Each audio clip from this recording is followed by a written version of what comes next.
बालेनको कामै तपाईँको खुसी लागेछ उहाँ एक्टिभ मान्छे होइन यत्रो लिटरको तपाईँको दमकल ट्याङ्की निर्माण गर्नु भनेको धेरै राम्रो हो गजबै गरिरहेको ओके एकदम लो जहाँ गर नि हामी गर्न सक्छौँ यो एकदम राम्रो काम हो कसैको घरमा आग लाग्यो भने त्यसले छिटोभन्दा छिटो आगो चाहिँ नियन्त्रण गर्यो भने त्यो राम्रो के हुन्छ दर्शकवृन्द काठमाडौँ महानगरपालिकाले जनताको सुरक्षाको लागि धेरै कामहरू गर्दैछ हामीले दृश्यमा देखाइरहेका छौँ यो बालाजुको औद्योगिक क्षेत्रभित्र बनेको यो जुद्ध बारुद यन्त्रको शाखा कार्यालय हो र यो ठाउँमा अहिले 1 लाख लिटर पानी अट्ने क्षमताको ट्याङ्की राखिएको छ जसबाट 35वटा भन्दा बढी दमकल यहाँ भर्न सकिन्छ अथवा आगो लागि भइसकेपछि आगो अलिकति निभाइसकेपछि फेरि फर्केर आएर दमकलले छिटै यहाँ पानी भरेर फेरि आगो निभाउन जान सक्छ केही भयो भने तत्काल जति बेला पनि तयारी अवस्था हुनु पर्यो एक कलमा चाहिँ पुग्नुपर्छ अरू भन्दा महानगरपालिकाको दमकलहरू एकदम छिटो तीव्र गतिमा गएर चाहिँ आगोहरू नियन्त्रण गरेको कोही ठाउँमा देखाएको छु त्यति मात्र नभएर काठमाडौँ महानगरपालिकाले साँगुरा गल्लीहरूमा आगो निभाउनको लागि ड्राई राइजरहरू राखेको छ किनभने त यहाँ अब हेर्नु न यहाँ परिहाल्यो भनेदेखि केही पऱ्यो भनेदेखि तुरुन्तै यहाँ जाने त्यहाँबाट यहाँ पानी आउँछ यहाँबाट सट्टै काम गरेर नि ल गर्नु त हाम्रै अब लाटै हिसाबले नि यत्रो जाने काम गर अनि यहाँभन्दा चाहिँ विकास के गर्नु अब बाटो हेर्दाखेरि त्यस्तो राम्रो बनाइदिएको छ उसले उसको नगरपालिकाको होइन जहाँ हेरे पनि राम्रो छ हाम्रो लागि सुन्दर छ ड्रोनको सहायताले पनि आगो निभाउन सकिन्छ कि भनेर अहिले तालिमहरू प्रदान गरिरहेको छ कोर एरियामा झन् साँगुरा गल्लीहरू छन् सानो बाटो छ जहाँ दमकल जान सक्दैन त्यस्तो ठाउँमा हामीले फायर बल र अथवा यो ड्रोन बोकेर लैजाने र त्यहाँ इन्स्टल गरेर त्यहाँबाट आगलागी नियन्त्रण गर्ने अर्को कोर एरिया पनि हाम्रो प्रमुख लक्ष्य हो हाइराइज बिल्डिङका साथसाथै किनभने धेरै ठाउँमा हामी कहाँ दमकल जाँदैन साँगुरा बाटाहरू छन् त्यस्तो ठाउँमा पनि हामीले यसलाई प्रयोग गर्ने हो यसरी जनताको सुरक्षाको लागि काठमाडौँ महानगरपालिका अझ तदारुकताका साथ अगाडि बढेको छ तपाईँ देख्न सक्नुहुन्छ यो 3500 लिटर अट्ने दमकल यसमा भने पानी सधैँ रेडी हुन्छ कतै आगलागी भएको खबर आउन साथ अग्नि नियन्त्रकहरू 3 मिनटभित्र तयार भएर यहाँबाट हिँडिसक्नुपर्ने मुभ भइसक्नुपर्ने हुन्छ 3 मिनटभित्र चाहिँ हामी यो ड्रेस चेन्ज गरेर हामी चाहिँ गाडीमा बसेर यहाँबाट चाहिँ मुभ हुन्छौँ कमान्डरले फोटो खिच्छौँ अरूले चाहिँ त्यहाँ चाहिँ अग्नि नियन्त्रण गर्नतिर हामी चाहिँ अगाडि बढ्छौँ त्यहाँको वस्तुस्थिति हेरेर काहीँ चाहिँ अब ग्यासको आग लागि हुन्छ काहीँमा चाहिँ अब करेन्टको आग लागि हुन्छ काहीँ तेलको आग लागि हुन्छ यो आगो लागेको प्रकृति हेरेर हामीले चाहिँ काहीँ केमिकल हाल्नुपर्ने हुन्छ काहीँ पानी मात्रै हाल्दा हुन्छ जुद्ध बारुद यन्त्र जुन चाहिँ नेपालकै सबैभन्दा पुरानो अग्नि नियन्त्रक हो र यसले नेपालका अन्य सुरक्षा निकायहरू जस्तै नेपाल प्रहरी नेपाल आर्मी सशस्त्र प्रहरी लगायतसँग मिलेर काम गर्छ आगोले नटिप्ने खालको यसमा आगो लाग्दैन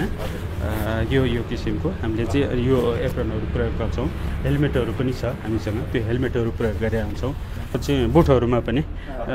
यो चाहिँ कहिलेकाहीँ आगोमा अथवा करेन्टमा हरेक कुरामा चाहिँ लगाएर गर्नुपर्ने हुन्छ यसले चाहिँ करेन्ट पनि लाग्दैन र आगोले पनि हतपत टिप्दैन हाम्रो नर्मल भन्दा अलिकति चाहिँ यो सेफ्टी खालको छ यसमा चाहिँ यो चाहिँ आगो लागि हुँदैन हाम्रो चाहिँ यो पनि डबल छ धेरै पहिलाको भन्दा धेरै डेभलप देख्यो मैले धेरै चेन्ज पहिला आएको ठाउँलाई पनि तपाईँको मैले नचिन्नेसम्म चाहिँ भएको छ नचिन्ने अलिकता तपाईँको अलिकता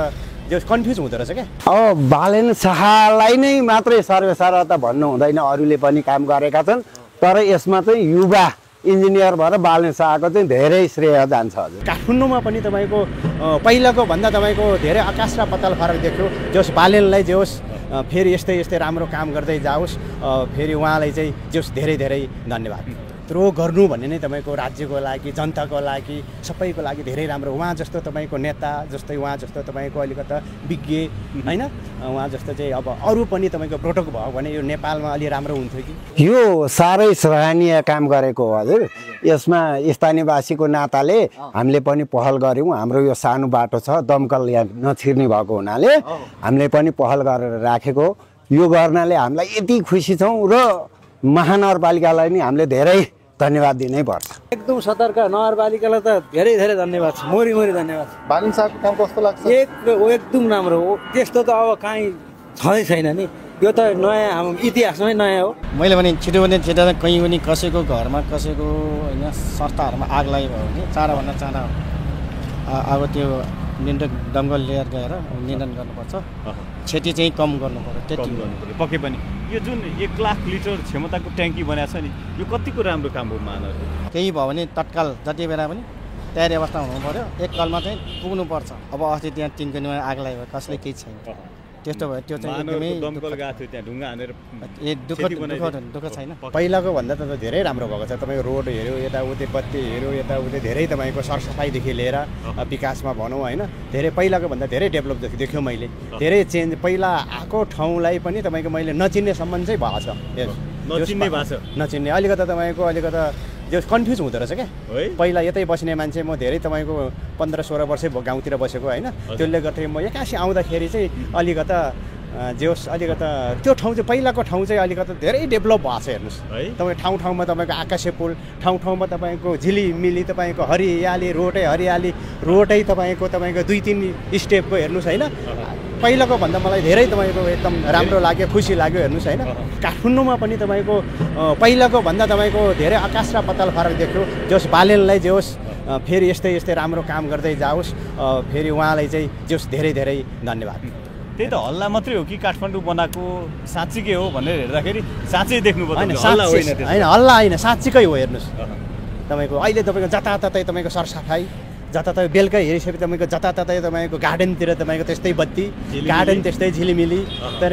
रोड हेऱ्यो तपाईँको सफा रेलिङ अहिले निर्माण हुँदैछ होइन पहिलाको भन्दा तपाईँको सहरभित्र छिर्यो भने तपाईँको पहिला तपाईँको ठेलाठेल हुन्थ्यो होइन अहिले तपाईँको धेरै तपाईँको सरसरी हिँड्ने भयो मोटरसाइकल हिँड्ने छिर्ने भयो त्यो चाहिँ मलाई एकदमै खुसी लागेको छ ठिक छ अहिले हामी जहाँ बसेका छौँ यो चाहिँ काठमाडौँ महानगरपालिकाको दमकलको अफिसको एउटा शाखा कार्यालय हो त्यही अनुसार यो कार्यालय यहाँ सञ्चालन भइरहेको छ कस्तो छ यो काम चाहिँ यो काम त धेरै राम्रो नि तपाईँको हेर्नु तपाईँको भोलि धेरै क्षति हुन्छ क्षति हुने नै तपाईँको व्यक्तिको क्षति होइन तपाईँको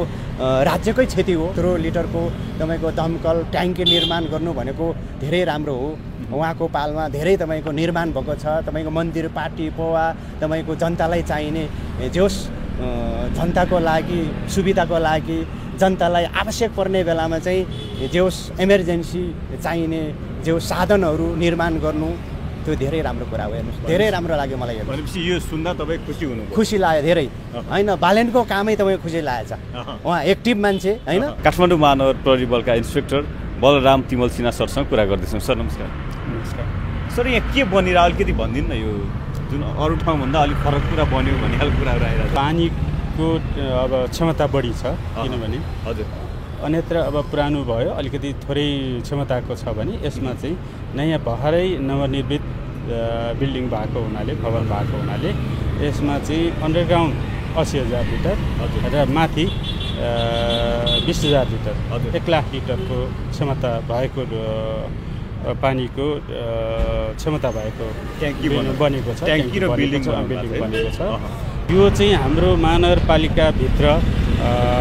भएको चाहिँ मध्ये अहिले सबभन्दा बढी क्षमताको यही जस्तो लाग्छ हाम्रो यो चाहिँ अन्डरग्राउन्डको